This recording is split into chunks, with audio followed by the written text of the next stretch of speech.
Salut! Dans ce format de vidéo, nous allons faire un focus particulier sur un élément du web. Aujourd'hui, on va parler stratégie omnicanal. Bienvenue sur Let's Web Solutions. Nous allons voir pourquoi il faut une stratégie omnicanal, qu'est-ce que c'est vraiment, comment la mettre en place, et comme d'habitude, ce sera à vous de jouer à la fin de la vidéo. Alors, la stratégie omnicanal. Quelle action mettre en place? Eh bien, je vais vous dire ça tout de suite. Mais avant, pour ceux qui ne sont pas encore abonnés à cette chaîne, c'est le moment. C'est facile, c'est gratuit et ça fait plaisir. Et comme ça me permet de garder la motivation. Alors, vous pouvez activer aussi la cloche pour ne rien rater de toutes les vidéos que je vais sortir. Je vous laisse quelques secondes, je compte sur vous. Et maintenant que vous l'avez fait, je suis certain que vous l'avez fait, car j'ai confiance en vous. Sachez que votre action de solidarité vous ressemble. Allez, on attaque! Alors, pourquoi mettre en place des actions pour optimiser sa stratégie omnicanal? La crise sanitaire, donc évidemment du Covid-19, a fortement évidemment impacté le secteur du commerce physique au profit des acteurs du e-commerce. Et on a vu la fermeture des commerces physiques, les mesures de distanciation sociale, etc., qui ont déclenché en fait un changement brutal de toutes nos habitudes de consommateurs et les habitudes de consommation. Et c'est ça l'une des évolutions en fait marquantes engendrées par cette crise sanitaire, parce que sous l'effet en fait des confinements, des fermetures des commerces, de la réticence aussi d'une partie des consommateurs à retourner dans la foule des magasins, les ventes en ligne et la livraison à domicile ont connu une expansion fulgurante.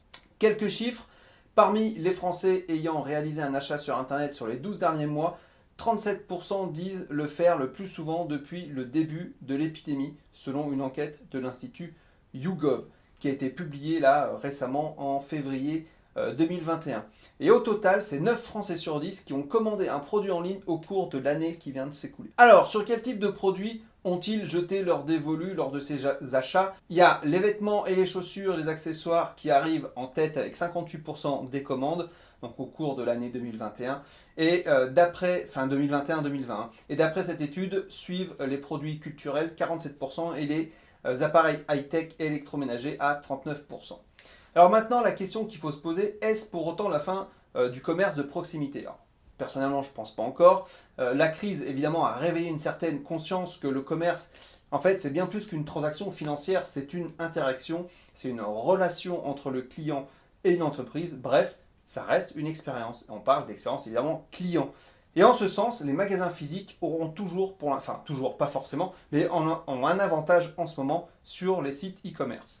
Parce que les consommateurs français, mine de rien, ils s'accrochent à leur commerce indépendant et font preuve d'un certain patriotisme pour leurs achats en ligne. Je crois qu'il y a 62% des Français qui déclarent soutenir les entreprises indépendantes françaises, donc pour renforcer l'économie locale. Mais bon, il y a quand même 46% qui ont déclaré ne pas se sentir à l'aise à l'idée de retourner faire leurs achats en personne dans les magasins, justement pour éviter la foule.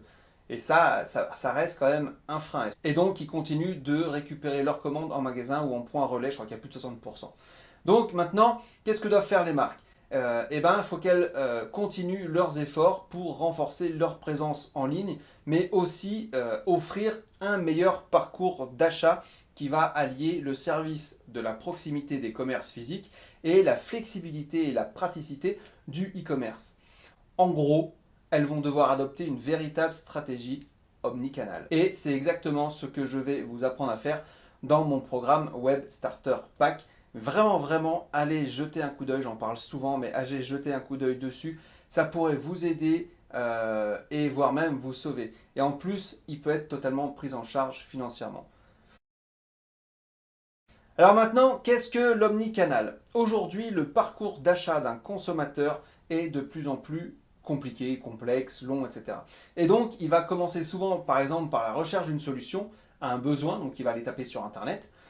Puis le consommateur, qu'est-ce qu'il va faire? Il va découvrir des produits, va découvrir une marque qui va éventuellement répondre à son besoin.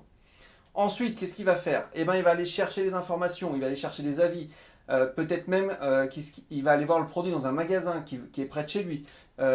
Et il peut alors acheter le produit directement à la rigueur dans le magasin ou préférer réfléchir, et chercher un meilleur prix sur Internet. Ça, faut en avoir conscience, avant ça n'existait pas trop. Je sais qu'il y en a comme j'ai travaillé dans le tennis, qui allaient essayer des baskets de tennis dans les magasins de tennis, par exemple, spécialisés tennis, et qui allaient les acheter moins cher sur Internet. Notamment à l'époque, c'était eBay qui marchait bien là-dessus. Il y avait des vendeurs qui étaient aux États-Unis qui vendaient les chaussures presque, alors peut-être pas 2 fois moins cher, mais qui les vendaient bien moins cher. Et une fois qu'ils les avaient essayés, ben voilà, ils savaient quelle pointure lui allait. Voilà. Aujourd'hui, j'imagine que ça doit encore exister sur même des fringues, sur plusieurs trucs. Il faut simplement en avoir conscience. Après son achat, qu'est-ce qu'il va faire le consommateur? Il est probable qu'il cherche à contacter le service client, le service après-vente. Il va éventuellement laisser un avis en fonction de son expérience qu'il a vécue, et peut-être qu'il effectuera un nouvel achat ou pas auprès de la même marque. Bref, vous avez vu, il y a pas mal d'étapes, et toutes ces étapes, en fait, ça représente autant de points de contact avec le client, et ça participe à l'expérience globale d'achat. C'est pour ça que c'est indispensable de créer des synergies, plutôt, je dirais, entre tous ces canaux pour unifier en fait l'expérience d'achat, améliorer la satisfaction client d'un côté et augmenter les ventes de l'autre. C'est ce qu'on appelle l'omnicanalité. Alors, un petit point, les stratégies omnicanales sont souvent confondues avec des stratégies multicanales.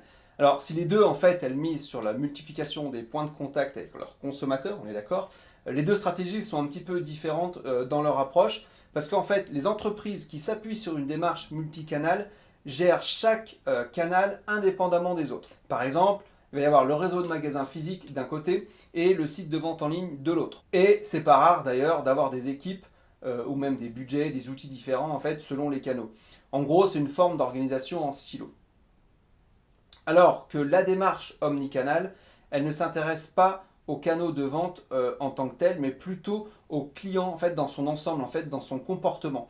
Et il n'est pas question de penser les canaux de vente en silo, mais plutôt de les faire fonctionner en musique, si vous voulez, pour accompagner la vente tout au long du parcours d'achat, en offrant plus de choix et de confort, et aussi de valeur aux clients. Alors, comment faire? 3 étapes pour bâtir une stratégie omnicanale optimale. Je vais vous les présenter là. Mais ce qu'il faut savoir, c'est que mettre en place une stratégie omnicanale ne se fait pas du jour au lendemain. Ça demande également de repenser son organisation pour placer en fait le client au centre de la réflexion. Et ça, c'est important. Et pour vous aider à mettre en place une stratégie omnicanale qui soit plutôt optimale, je vous donne 3 étapes à suivre. Premièrement, centraliser l'information. La base de l'omnicanalité, c'est la connaissance du client. Et en ce sens, c'est indispensable de réunir aux mêmes endroits, on va dire, toutes les informations concernant votre client avec la mise en place, par exemple, d'un CRM. Sans cette centralisation, il est impossible de proposer une expérience d'achat unifiée entre tous les canaux. Donc, commencez par fusionner et qualifier les bases de données de vos magasins et de votre site internet, par exemple. Il faut que le vendeur de votre boutique ou votre service client puisse consulter l'historique d'un achat client, mais aussi mettre à jour ces informations. Et là, on est dans une stratégie numérique interne. Cette centralisation, en fait, elle va également vous permettre de digitaliser votre relation client grâce à l'utilisation d'une plateforme de gestion de tickets, par exemple, d'ouverture. Des fois, vous voyez, dans les services clients, j'ouvre un ticket, etc. Et vos clients, en fait, vont pouvoir vous contacter indifféremment via les réseaux sociaux, votre site ou directement auprès d'un conseiller en magasin. Peu importe l'origine de la demande, tous vos conseillers pourront suivre l'historique de ce ticket d'incidence ou de demande pour apporter une réponse juste au client. La deuxième étape, ça va être d'améliorer le entre guillemets, confort client. Alors, comme je l'ai dit avant, les consommateurs français veulent soutenir les commerces indépendants. Mais ils ne sont pas forcément prêts pour autant à renoncer à leur confort et à leurs habitudes. Ok, qu'on soit clair. L'objectif justement de l'omnicanalité, ça va être d'apporter de la valeur au service que vous proposez pour vous différencier et de séduire ensuite les acheteurs. Donc vous allez commencer par identifier les points bloquants des consommateurs, tout ce qui est les frais, les délais de livraison évidemment, la gestion du client, la gestion des retours du service client, les essayages, etc. etc. Et en fonction de tous ces freins, qui sont des freins à l'achat, vous allez pouvoir identifier, mixer les avantages de votre offre omnicanale pour à la fin proposer des services qui répondent totalement aux attentes de vos clients. Par exemple, on a souvent vu retrait magasin en 1 heure pour le click and collect. On peut voir aussi réservation dans une autre boutique du réseau, Enfin voilà, il y a toujours livraison et retour gratuit en magasin, toutes ces choses-là en fait, voilà, ça va créer un confort pour le client. On peut dire aussi conseiller en ligne, voilà, enfin bref, tout ça, à vous de trouver les solutions adaptées en proposant un mix entre parcours magasin et le parcours en ligne du consommateur. La troisième étape, ça va être d'augmenter les points de contact. Alors il va falloir répertorier tout ça, cartographier tout ce parcours d'achat suivi par vos clients pour identifier en fait les canaux qui sont pertinents pour votre activité. Et ça va être la connaissance de vos clients en fait, là encore, qui va être primordiale, car vous ne pourrez pas être présent partout. Dites-le vous bien ça, hein, vous ne pourrez pas être présent partout. Vous devez faire des choix et sélectionner un certain nombre de canaux qui vous semblent pertinents et accessibles. Et puis ensuite, pour chaque canal, vous allez identifier les occasions de communiquer avec votre clientèle. Par exemple, est-ce pertinent pour votre activité, je ne sais pas moi, d'être présent sur Instagram, sur Snapchat, sur LinkedIn, enfin bref, voilà. Allez voir tout ça sur Facebook. Si oui, de quelle manière vous allez devoir en fait aller sur place et démarcher. Voilà. Est-ce que le social selling est intéressant pour vous? Bref, posez-vous toutes ces questions-là. Ensuite, qu'est-ce qu'on fait?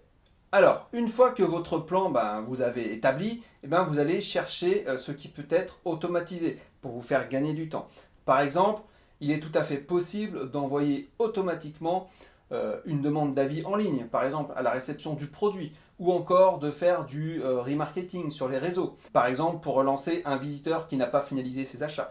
Vous pouvez aussi imaginer, je ne sais pas moi, envoyer un emailing, partager un message sur vos réseaux, etc. Quand vous publiez un nouvel article sur votre blog, vous faites un nouveau produit, qui a une nouvelle offre, etc. Et comme ça permet de notifier à tous vos clients. Bref, n'hésitez pas à installer un service également de discussion sur votre site ou votre page Facebook. Ça, en ce moment, ça marche du tonnerre. Le commerce vraiment conversationnel, ça marche du tonnerre. Donc je ne l'aurais pas cru, mais voilà. Donc voilà, il faut vraiment réfléchir pour déployer votre stratégie omnicanal efficace. Quel que soit le point de vente, soit votre point de vente magasin physique ou en ligne, vous devez accéder aux mêmes informations, dites-vous bien ça. L'idée, c'est vraiment d'améliorer l'expérience client tout au long du parcours d'achat, c'est-à-dire de la simple recherche d'un produit solution jusqu'à la publication d'un avis client et la fidélisation. Et là, évidemment, ça passe par une synergie, comme je vous l'ai dit, entre votre boutique en ligne et vos magasins physiques. Et enfin, rappelez-vous, vous devez multiplier les points de contact avec vos clients.